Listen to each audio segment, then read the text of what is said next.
Alice, and just as part of full disclosure, I appreciate the program committee giving me a medical degree.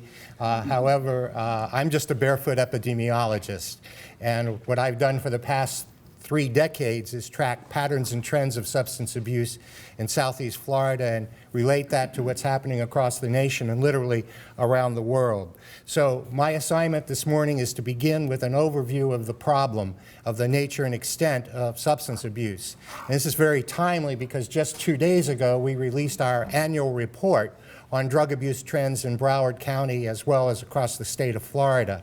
And so this presentation is really just a summary of this 30-page report that is available by just going to the United Way of Broward County's Commission on Substance Abuse website, www.drugfreebroward.org, a great resource for both this report, which will be up there in a day or two, as well as the presentations from today. So you'll have availability of slides from our presentations. As I mentioned, much of this conference is going to be focusing on the current crisis dealing with the opiate pandemic across the nation and how that's impacting us right here in South Florida. But this is also basically a conference about addiction. So I think it's important that we cover more than just the opiate epidemic, though that will be a key area of our concern today. So we'll begin with the headlines, and that is first last year's news story. If we were here 1 year ago, we would be talking almost exclusively about Flakka. But the good news is we've seen the fall of Flakka. However, we've also seen the rise of heroin, particularly deaths, as well as fentanyl fatalities. And we'll talk more about specifically non-pharmaceutical fentanyl, which is really driving the deaths associated with the opiate epidemic nationwide. As well as along with the fentanyl analogs, we are also seeing other poisonous opiate analogs, and there are plenty more out there to take their places as we bring controls over various ones. So to be aware of a very changing pattern with the opiate epidemic. And part of that is the introduction of deadly counterfeit pills, mainly with non-pharmaceutical fentanyl, that have appeared just in really 2016. And also want to just keep our eye on, while we have these headline stories, there's still always, South Florida has been the capital of cocaine for the United States and North America, and that problem is continuing and starting to turn up again, so we'll increasing levels. And of course, marijuana there is a basic key gateway drug that's very much a part of addictive behavior, particularly for those who start marijuana use in their adolescent years and then progress on to other substances. And then we'll wrap up with just a view of toxic vapors. So that's the overview of subjects that we'll be trying to cover in the next 30 minutes. Set the timer. All right, here we go. So it was just a year ago that the famous streaker running down Broward Boulevard was being chased by an imaginary group of people who were out to kill him. Or perhaps it was the man who broke the hurricane-proof door at the Fort Lauderdale Police Department because he was being chased by an imaginary pack of wild dogs. Or still the gentleman who ran into the parking lot at the Fort Lauderdale Police Department seeking help, but when officers approached to help him, he thought they were about to attack him, and he turned and jumped over the high steel fence and didn't quite make it. As you can see, the spike went through in a very precarious area. But thanks to Broward Health's emergency medicine, this man was saved, and saved from many serious consequences. But that's just a type of the examples of behavior that we're seeing worldwide, mainly because these incidences were captured on surveillance video or on people's phone cameras. And Broward County became the center of what was known as the Flakka epidemic. And what we were seeing were cases of excited delirium, which were triggered by FLACA use. Excited delirium begins with a hypothermia of body temperatures rising to 105 degrees, individuals ripping off their clothes, becoming extremely paranoid and psychotic, as well as having adrenaline-like strength. And these episodes resulted in bizarre behavior and thousands of excited delirium episodes just in Broward County last year. One of the graphs that we're going to look at here shows the number of crime lab cases for 2 synthetic cathinones. And FLACA was a synthetic cathinone, alpha PVP. In 2015, the state of Florida had 2,012 crime lab cases associated with alpha PVP. The blue part of the bar of the graph are the 1,468 cases that were in Broward County alone. And Broward County led the nation, as well as the state of Florida led the nation in the number of alpha PVP episodes. It was very much a local epidemic. And as well, the second graph shows us another synthetic cathinone, which is ethylone. Ethylone was the drug that last year was sold as Molly's. The year before it was something else, and this year it's even still something else. But these are all synthetic cathinones. It's interesting to note that the yellow part of the bar graph is the rest of Florida, where this is a much more predominant problem last year in Miami-Dade County in the green bar. Here's Broward and Palm Beach. And then the rest of the Florida was the key problems with ethylone being basically sold as the drug Molly. These are synthetic cathinones, and we've been observing them back as early as 2012 with the so-called bath salts. Cathinones are a synthetic form of the natural drug found in the khat plant, which is native to East Africa and the Arabian Peninsula.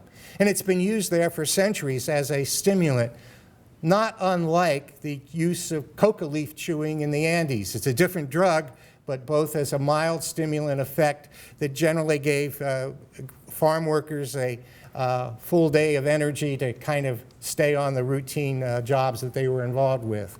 But the synthetic cathinones are far more potent, far more dangerous, and far more complicated in their neuropharmacology. And the key original bath salts were MDPV, 4-MEC, and then methylone. Methylone is the drug that was introduced as Molly. You'll hear later how Madonna stepped on the stage at the Ultra Fest in Miami and said, "Has anyone seen Molly? I'm looking for Molly. She makes me want to dance." However, Molly was reported to be pure MDMA, and that was pure malarkey. And I can't believe how long the federal government, both in the Departments of Health, the National Institute on Drug Abuse, and the DEA even, insisted that Molly's were pure MDMA. But in fact, they were the synthetic cathinone originally, methylone.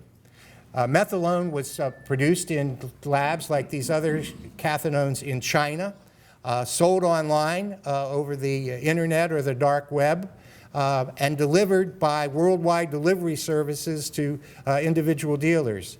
It didn't take large quantities. This was not routine narco-trafficking. This was not international crime organizations.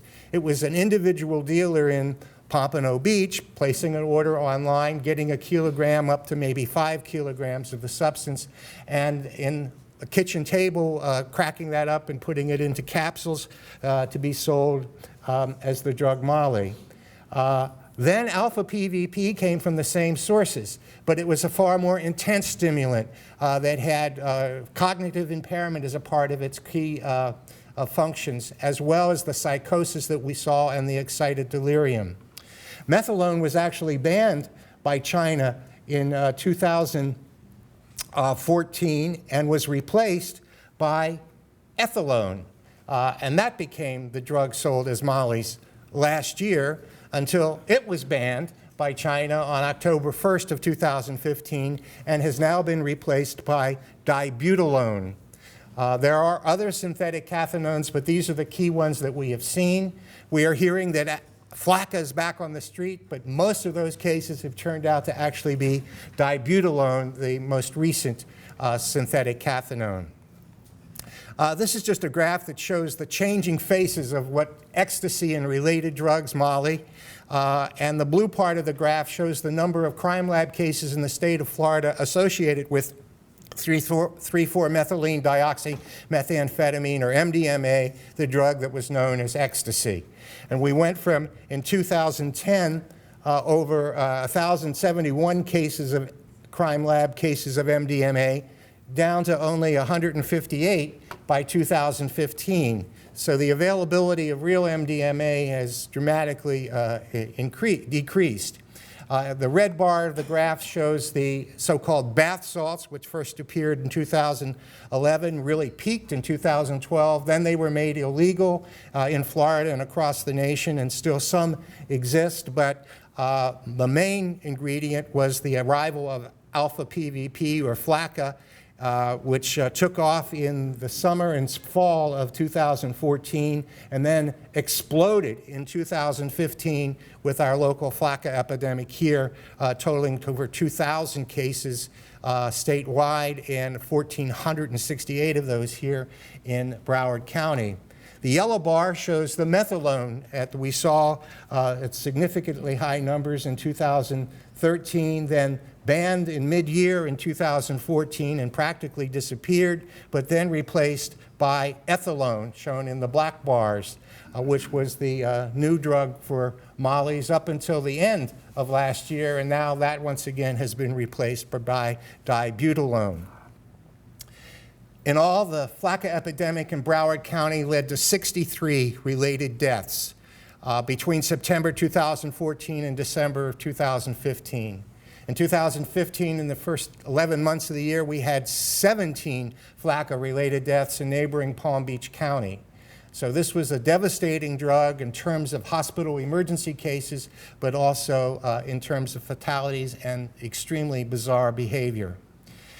This community came together to address this epidemic, and we'll be hearing much more about this in the next 2 or 3 presentations of the Broward County's community response.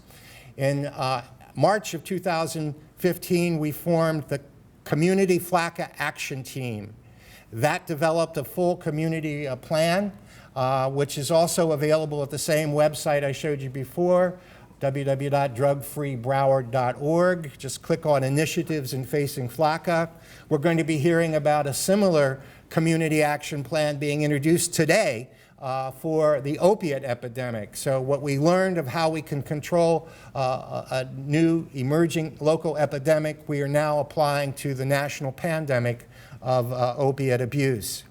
This was one of the public relation posters developed, shown on buses and bus stops throughout Broward County. Lose your mind, lose your life, with the Flakka toe tag on the corpse. Referring to our community crisis intervention hotline 211, which was trained to be the information central for Flakka information and referrals and help for treatment. The success that we had, the publicity we received by worldwide media, we had over 100 million media placements about Flakka in Broward County. And that led very much as a key factor in why the government of China, effective October 1st of 2015, banned 116 of the synthetic drugs that were coming from their chemical labs, sold online, shipped by worldwide delivery services, and that included alpha PVP. You're going to hear more about the impact of that ban and how that was very part of a key tool. And one of the things we were told is it was because of all the bad publicity that China was getting from Broward County, Florida. And they did not want to be known as a narco nation. I did an interview with CNN economics reporter out of Hong Kong and was asked, why would China be promoting these substances? And I said, simply, it's narco-capitalism. I couldn't find a better insult for a communist government. But evidently, it had some impact, and we had meetings in Europe and things where I'm not even allowed to talk about, but major international developments of getting China's cooperation in this matter. And this is some data you'll probably see a little bit later, but this is just from the Broward Health System, the 4 medical facilities here in the county. And in the summer of 2015, we were seeing, in July, 12 excited delirium flacca emergency department cases just in the Broward Health System a day, or over 300 a month through the summer and fall. Following the ban, that went down to 187 in November and then just down to 2 a day by December. Our Broward Addiction Recovery Center was seeing an average of about 50 cases a month by the fall and summer of 2015, and by January that had declined to 6 cases for the whole month. And we'll hear how that has also more dramatically changed as it's coming up. So the national headlines, like the Washington Post story, told the story of how a community came together and the surprising disappearance of flacca, the synthetic drug that pushed South Florida to the brink. And it just shows when we do come together as a community across all multiple domains, we can truly affect and change a pattern of substance abuse. Well, that's the good news. And unfortunately, we've seen also in the last year and a half a dramatic increase in the number of heroin deaths just here in Broward County. We were at just 3 heroin-related deaths back in 2011, and that escalated to 80 in 2015. This is also where 97% of these heroin deaths the drug was considered a cause of death and a part of polysubstance abuse, which is the main character, no longer is drug of choice a relevant phrase in the 21st century. It's what combinations of drugs are on board. And 85% of these heroin deaths also had other drugs present, many of them Xanax or benzodiazepines. We also had in Broward, this data from 2014, which is the most current available from ACA, the Agency for Healthcare Administration, but we had just in Broward County 233 non-fatal opiate heroin specific overdoses. Most of those are handled in emergency departments. Now, one interesting trend of these Broward County cases, like we saw statewide, is only 66 of the 233 cases, or 28%, also had a secondary diagnosis of drug dependency or abuse. And 72% were just simply diagnosed as a opioid poisoning overdose. This is a real missed intervention opportunity that's occurring in our hospitals and through our communities across the nation. It's not just here. We've applied for a major federal grant that will focus specifically on intervention opportunities for those who have experienced an overdose and whose lives have been saved through a naloxone reversal. We also had in 2014, the same year, 826 prescription opioid poisoning non-fatal overdoses just in Broward County. We see these numbers rose during the pill mill phenomena that was finally brought under control by late 2010, and declining numbers of availability of diversion of opioid medications, but on the rise again in more recent years, and probably the 2015 total is going to well exceed this number. But these are the cases we don't hear about. These are the cases that our lives are saved by reversal. But like with heroin, only 12% of those cases over the 7-year period, 6,000 cases, also had a dual diagnosis of a substance abuse dependency or abuse problem. And this also shows that this opiate epidemic is not street heroin junkies, but it's abusers of prescription opioid medications that's fueling the epidemic. This is a little complicated graph, but it shows the proportion of drugs that are cited as the primary drug of abuse, the primary drug at the time of admission in Broward County treatment programs going back to 2009 through 2015. We see in 2009, 22% of the admissions were for the blue bars, which was alcohol, which has remained the stable, and actually increased up to 30% of admissions in 2015. In 2009, 14% of the admissions involved cocaine. By 2015, that was down to 8%. The brown bars were prescription opioid primary drugs of admission, and the little black bar there is heroin. And those together represented 8% of all primary admissions in Broward County treatment programs in 2009, but that has tripled to 24%, primarily driven by the arrival of heroin as the primary drug of abuse. And the marijuana are shown in the green, going from 36% down to 22%, very much because we've shifted a policy, particularly for juvenile, for civil citation rather than for an actual criminal justice referral into treatment. But that's a pattern, much more detail in the published report that I mentioned if you're interested. This is from Broward Addiction Recovery Center. Paul Falk is here, who is the director, will give us more information. He provided this. But just since October of 2015 through April, there have been 506 heroin triage cases at BARC alone. And this just gives us the breakout that it's really a countywide phenomena.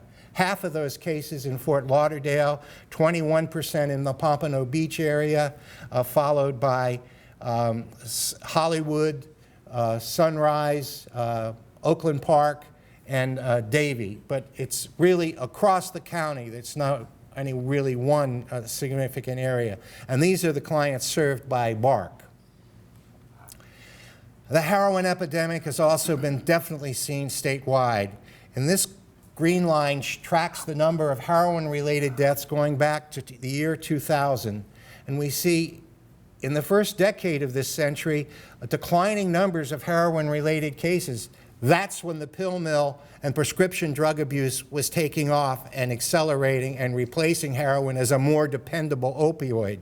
But since our crackdown on the problem that Florida did a great job in controlling the supply of diverted medications, incorporating finally a prescription drug monitoring program that we worked long and hard to get passed. But it was all supply-side strategies. The same year we cut the supply of diverted medications, we cut the funding for treatment in Florida. We didn't recognize that addiction was the disorder. And until we treat addiction, in the storm of opiate withdrawal, any narcotic port will do. So heroin has come in to replace, not only because of our crackdown on prescription opioid diversion, but because of dramatic increases in the supply and availability of heroin, particularly from Mexico, which previously was only seen west of the Mississippi River, but now is seen throughout the U.S. East Coast as well as we are still a major import center for South American heroin, have to be politically correct there, coming into the country. But what's fueling many of these projected nearly 700 heroin deaths just in the state of Florida in 2015 has been the rise in fentanyl-related deaths. Now, fentanyl's been an opioid of abuse for many years in relatively stable levels. But the escalation that's just been seen is also seen here in Broward County. Once again, the green line we saw before with the number of heroin deaths, 80 last year, with compared to just 79 fentanyl deaths also last year. The important lesson here that the national media has not captured, I testified before the U.S. Senate Committee on the Judiciary with the head of the Office of National Drug Control Policy, with the head of DEA, and with the Deputy Director of the Food and Drug Administration. And everyone's talking about the fentanyl problem, and they're considering this as diverted fentanyl medication. The problem is non-pharmaceutical fentanyl. That's a term that we've introduced. Our center at Nova Southeastern University has identified the tracks that we'll see in just a moment of non-pharmaceutical fentanyl. But of the cases in 2015 here in Broward County, 98% of these were considered the cause of death. It's a very potent, the non-pharmaceutical fentanyl that we're seeing is an extremely potent opiate drug. And once again, 91% of those cases also had another drug on board. Our center at NOVA has a tracking system across 290 law enforcement agencies in North America, and we survey them 4 times a year. And what we've picked up is the reports of non-pharmaceutical fentanyl is the real issue with the rise in fentanyl deaths and a major contribution to the epidemic or the pandemic nationally of opiate-related deaths and addiction. And what we have identified is that Canada, we always look to the south and to the border, the Caribbean and Mexico as the source of foreign drugs. But our northern border is now very porous and is the source of what we are seeing for non-pharmaceutical fentanyl entering the United States. A high volume of trade of China through Vancouver has always existed. But one of the things that Canadian Customs does not do is it does not search parcels that are less than 30 grams. Now, that's not very big, but with a drug as potent as fentanyl analogs, that's enough to kill 1,000 people. And so there's been this porous entry of entrance through just routine international trade with China and Canada. Going back to 2012, when we first started to see the non-pharmaceutical fentanyl coming in to Vancouver and Western Canada, by 2012 moving to the Midwest of Canada, to Winnipeg, and then to the East Coast, to Ottawa, Toronto, and Montreal. And I'm going to show you a series of maps now, and here's just going to show you the legend first. The red part of the bar, red part of the states shown on the maps we're going to see is where we've identified powdered non-pharmaceutical fentanyl in those states that have been either sold as heroin itself or combined as an adulterant to street heroin as a fortified event. And so many of the heroin deaths that we are seeing are because they are cut with powerful non-pharmaceutical fentanyl. And then in the latest trend, there will be states shown in yellow where we've identified, they're not the only ones, but this is where we have hard evidence of non-pharmaceutical fentanyl being sold as prescription medication in the counterfeit medication market. And so here we go back to the last quarter of 2014. This is as Flacco was exploding in Broward County in the end of 2014. But we had identified by that time in New England, in Ohio, and the state of Washington, all on the Canadian border or close to the Canadian border, the non-pharmaceutical fentanyl being sold as heroin or as a substitute for heroin. And of course, Florida is in there as well. By 1 year later, we see more states reporting the non-pharmaceutical fentanyl sold as heroin or as a street powdered drug, and the state of Ohio being the first report of counterfeit medications actually containing fentanyl. That's by the end of fourth quarter of 2015, just a few months ago. But by the first 4 months of 2016, the number of states where we've been able to identify counterfeit medication actually composed of non-pharmaceutical fentanyl has grown to 10 states that we've seen. I'm very suspicious from the very first reports that we had of Prince's overdose that what has been confirmed killed him was fentanyl as the only drug detected. But what's not been identified is what kind of fentanyl was it, and it most likely was non-pharmaceutical fentanyl, either used like heroin or, as very likely, a counterfeit medication because he was supposedly on on regular prescription opioids, but probably getting them through an underground market. So the counterfeit opioid analogs is a key factor of 2016. Here are some fake Xanax pills from Pinellas County, Florida, where 9 people died from taking counterfeit Xanax tablets just this year. And here's the real tablet. It's just a little thicker than the fake tablet. It still has the same marking. These are the famous 2 milligram Xanax, what middle schoolers call tombstones, because they break off into like little pieces that look like a tombstone. How prolific. Nonetheless, they have been related to 9 deaths just in Pinellas County, and also sold as fake oxycodone pills. Here's the fake pill on top, and here's the authentic pill on the bottom. Not quite as sophisticated, a little cruder, but still most people taking medications don't really study or look at the pill. Why is this new movement happening? Because it's such an expanded market. There are far more abusers of prescription opioids now than there are yet abusers of heroin. So this dramatically expands the opening market for the sale of this poisonous opiate analog. And we also find out that you can buy a very sophisticated electronic pill press from the same labs in China that are selling you the non-pharmaceutical fentanyl.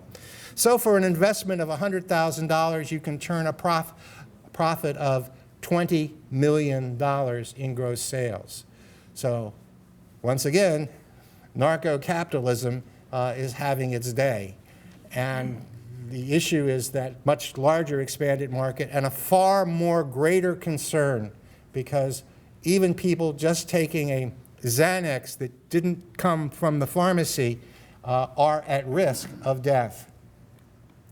Other opiate analogs we've identified include U-47700.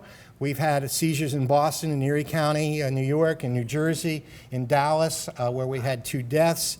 Brevard County in Melbourne area, Florida, has had a seizure of U-4770 in 2016. It is synthesized from the analog AH-7921, which just 2 weeks ago was banned in the United States. And in Pinellas County, once again, we've had 3 deaths in 2016 from U-47700. There's also been the introduction of the new W series. These were actually 32 different opiate-like analogs developed in the University of Alberta in Canada back in 1980s. And the first seizure in the United States of W18 was in Broward County last year. And there's a 2.5-pound order from originating in China, but the man who purchased it in Broward County bought it from an inmate in a Montreal prison who was operating his distribution system from his prison cell. So the W18 series are the newest ones on the market, but we are also aware of 4 other, at least, opiate analogs that are already out there. I'm going to turn now just quickly to cocaine, as I mentioned, because this is still, we're a leading area of cocaine for the world, not production, but for consumption. And this is the number of cocaine-related deaths in the top, in the red line, in the state of Florida, peaking in 2007. Then a significant decline, but in the latest numbers for 2015, turning up again. It's interesting, 2007 was the beginning of the economic depression. And cocaine, as the champagne of drugs, was maybe not as popular as cheaper street drugs like Flocka and, or Molly's. And it's also at the same time that the Colombians, who we were paying $60 billion a year to cut cocaine production, cut the supply coming into the United States and switched to Western Europe because the euro was much stronger than the dollar. But now that the euro has fallen, we're starting to see cocaine productions and seizures just in the last 2 months have dramatically increased, coming through the Caribbean into South Florida again. So we need to keep cocaine on our radar screen. And here's the number of deaths in Broward County, also peaking in 2007 and kind of being relatively stable until just last year when we see a rise again. So keep cocaine on the radar screen. Besides the synthetic cathinones, we also have the synthetic cannabinoids. These are the famous fake marijuana or K2 or spice. We've had over 22 different kinds identified in crime labs in Florida. The three that are most active right now are XLR11, AB fabinica, and AB chiminica. And those are the three key synthetic cannabinoids that we're seeing right now. The AB chiminica is probably the most poisonous and has been related to a number of deaths in Mississippi, in Texas, and in New York, and rising numbers of poison exposure calls here in Florida. This is just the changing maps of what synthetic cannabinoids look like, and I basically show you for the rainbow effect of the various different synthetic cannabinoids we've seen as one is banned, another is right there to take its place. Florida took a dramatic step of a new law that goes into effect tomorrow, July 1, 2016. Synthetic drugs will now be banned by their pharmaceutical action in the brain rather than by their chemical structure. It's going to be a little hard to prosecute, but this is going to make it drugs illegal even before they appear, because we're banning them by what they do in the brain if they're not an approved medication by the U.S. Food and Drug Administration. Dramatic step forward. And I've been working with, as I mentioned earlier, the U.S. Senate Committee on the Judiciary to kind of set this up as a model law for the nation.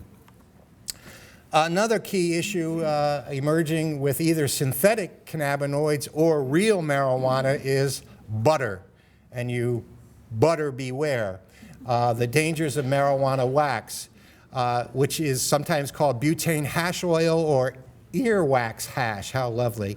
And it's produced by soaking marijuana plant material, generally the leftover leaves and stems from a grow house, in a solvent such as butane, which extracts the various cannabinoids of the plant into an almost peanut butter-like a gooey substance that is up to 80% THC potency, far more than even the strongest sinsemilla.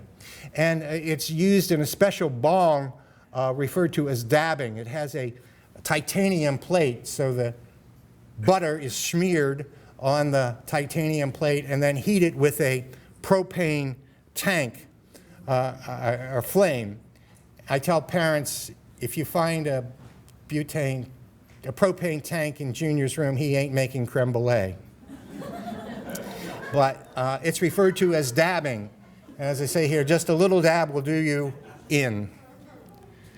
Now, vaping is really a critical emerging issue.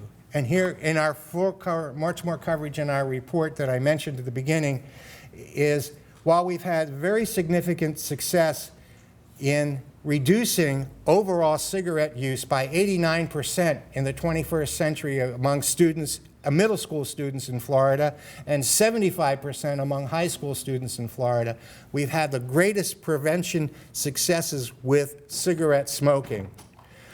However, in just the last 4 years, someone's trying to break in, and we've seen a dramatic increase in the number of students reporting use of e-cigarettes or vaping devices. 327% increase for middle school students statewide, 410% increase in e-cigarette use just between 2011 and 2015. 25% of Broward County middle school students report having used an e-cigarette or vaping device. 25%. 45% of high school students. These numbers are very close to lifetime use of alcohol by both those same age groups, second only to alcohol use. And vaping is a key gateway behavior. We used to talk about gateway drugs. I'm now talking about gateway behaviors to various substance abuses. Many flakka users were vaping the drug, as well as other synthetics can be vaped, and as we've seen, the synthetic marijuana or butter. And the latest trend in vaping is, believe it or not, vaping alcohol. Not so much in an e-cigarette device because it's liable to explode in your face, but you can buy a $700 microwave-sized machine that vapes liquor into a gaseous material that can be then put into a balloon and inhaled. But for a much cheaper way is just to put dry ice with the alcohol and to inhale the alcohol directly, non-stop route to the brain. Now, bypassing the gastrointestinal system. So no longer can you regurgitate too much alcohol because it's already in the brain at a toxic level. So this new and dangerous behavior is just an example of how vaping is now a critical new gateway behavior of substance abuse. Well, I've used up my time. Once again, much more details are in our annual report that will be on our website tomorrow at www.drugfreebroward.org. That's the nature and the extent of the problem. And in the 21st century, drug abuse has become more dangerous, more addictive, and more deadly than any other period in our lifetime. And that's why we need to come together as communities and address this major emerging issue. Thank you so very much.